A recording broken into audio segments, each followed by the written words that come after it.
All right, in this video, we're going to be adding a flipbook to a new web page. So in this video, you're going to learn how to do both of those things, one of them being adding a new flipbook to a page and the other being creating a new page. So let's start by creating the page. Now we can do that by hovering up near the top here where it says new, and we can go to page.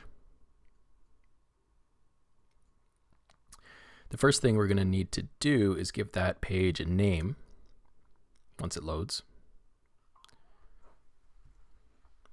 And let's call that, I'm just going to have a look at this file. For the flipbook itself, BST Vacations Holiday Recipe Book. So let's call it the Holiday Recipe Book 2020. That's a pretty good name for that page. You can always change that later if you need to. And I'm going to go right into this button here and publish it. That saves it to the database. And once that's done processing, you'll see this purple button become available to press. Before it was grayed out, but after we're finished saving, it's active again. So we're going to click on Use the Divi Builder. Just going to think about that for a moment. And then it'll present us with three options. We can either build from scratch, choose a pre-made layout, or clone an existing page. And because we've already built a bunch of these pages for the website, we might as well clone one because that gets us most of the way there to finishing this page we're working on. So let's clone one. And any of the standard pages will do fine. We don't want to clone a blog post, and we can tell which is a blog post by this little gray text here that says post. So we're going to scroll down until we find a page, such as the About Us page. That'll be fine. Or the AODA, any of these would be fine. But I'm going to click the About Us, just because it's the first one, and chances are you'll see that one first as well. So this gives us a good template for doing our recipe book page with the flipbook added to it. And it shows us what elements we're going to need on the page. So we're going to need a title. So I'll just go right into this and change this to the Holiday Recipe Book 2020. Drops to a new line. That's fine by me. You can also fancy that up however you like. You can add some returns in there and stack it all if you want more of that image banner.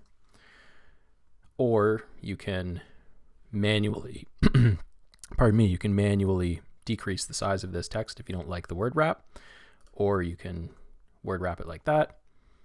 But you know what? I kind of like it word wrapped that way, so I'll leave it like that. I'm going to hover on the section and find this trusty gear icon to edit this section. You can see that the whole banner area is being surrounded by that blue outline. So let's click on the section settings and then background. And this is where we get to add a background image. Now I've already prepared one. You can see it's on my desktop here, this Christmas banner. And I'm going to click on the image. You might not see the image already highlighted. It might be thinking about the background color. In order to get to the image, you have to go to the third tab, click on that, and then click on the image itself. And I'm just going to drag my image from the desktop into this file uploader. That's going to take a minute to do its thing. I'm going to copy this Christmas banner text, put that in the alt text for AODA compliance, upload the image, just click that button there. And now we've got a more festive image for our page, which makes a little more sense given the subject matter of the page. The other thing I would like to edit here is the gradient, because that sort of fuchsia color there, I'm not actually sure what color that is. I'm not great with colors, but we're going to say that's fuchsia. Light pink, purple, I don't know what that is. I'm going to change that to something more festive, maybe a green, maybe a dark foresty green would look good. I think that looks pretty nice. Helps the text pop out against the image background. So we're going to save that. Now our page is coming together, and this text isn't really anything we need. And that message in the bottle stuff in this green box is a global item. We never want to edit that because that would reflect the change across the entire website. So we're going to ignore everything below the white box here. I'm going to delete this text, and I'm going to get ready to add my flipbook in here. But in order to do that, I need to have the flipbook actually uploaded to the website. So I'm actually going to go to a new window where I've got the website loaded as well. So I'm going to leave this window open, come back to it in a minute. And we're going to go to the dashboard. So now we're in a separate browser tab. We've got two open. We've got the dashboard open in one. We've got the page we're working on open in the other. And I've switched over to the one with the dashboard. And I'm going to scroll down to 3D Flipbooks. I'm going to add new. So let's click that. And we're going to call it the Holiday Recipe Book 2020. And we need to upload it. So I've got the file right here. Let's drag that in. Will it do it? Maybe not. I'm afraid of dragging that right on there. Oh, select PDF. Maybe I can drag it right into this box. Kind of freaks me out when it doesn't highlight or anything. So I'm not actually going to drag it into place. I'm going to click this. Oh, okay. Yeah, and then it gives me the uploader. So now see how we get this nice blue opacity with drop files to upload? That's what I was looking for on that previous screen. I wasn't getting it, so I didn't want to drop it into the page. So this is what I was looking for, is to get that blue cue that I'm doing the right thing in the right place.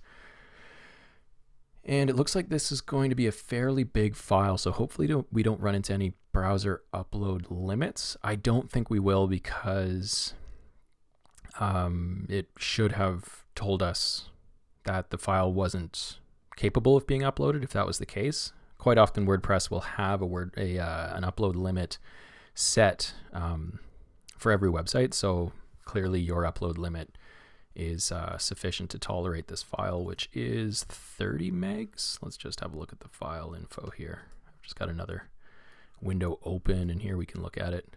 Okay, so like 40 megabytes. Yeah, so it's a pretty big file. It's going to take a bit of time here to upload, and then once it does, we'll have to grab the shortcode for the PDF flipbook and then drop that into the page that we were working on in that other tab. So it looks like it's almost ready. Just bear with me here, couple more seconds. And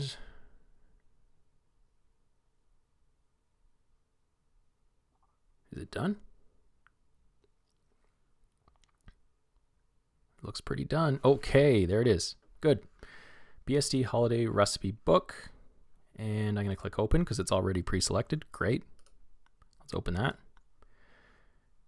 And it looks like it's got the right file selected. It's got a little preview. That's nice. My title's in there. I'm going to hit publish. That doesn't actually put it anywhere on the website. It just publishes it to the database. It's kind of a weird way to think about that. But look, we've got a shortcode right here. That's handy. I don't remember seeing that before. Maybe it's a new feature. Let's grab that and see what happens when we copy it and head on over to that other tab. So I'm going to switch tabs. Let's drop that shortcode into this module. So in order to do that, we need a new row because I deleted my text row. So I need a brand new row, full width. And let's see, we need some code. So I'm going to scroll down to the code module. I don't know if I explained what I did there. You can also do this by clicking the gray add new module plus sign. That gives you this dialog box. We're going to grab some code and paste our shortcode in there. And hopefully that is going to load the flipbook. We don't really know quite often whether or not it worked until we exit the Visual Builder, because the Visual Builder is already overlaid over this page, and it's going to struggle to also render the book. So let's save this. Save it. Down here, it's going to think about that for a minute, and then we're waiting for the check mark. There it is. So it's saved, and let's exit the Visual Builder, and then now the flipbook should actually load because we're out of the Visual Builder, and there it is. Looking good. Very nice. Looks like we can zoom if we need to. Okay, so there it is. Got the flipbook ready to go. Oh, and that food looks good. I might actually have to make some of this for dinner tonight. Okay, so here is the completed flipbook page, and we've got a URL up at the top there, which you can send out to clients, and then that way it's not in the navigation or anything. And yeah, you can send that out to people and have them enjoy these recipes. And if you wanted to add this to the menu, you would actually have to go under menus and then add the new page you created there, but we're not doing that this time. So looks like my microphone just fell at the last second there, but I caught it. And that's it. That's how you publish a new page in Flipbook. Thanks.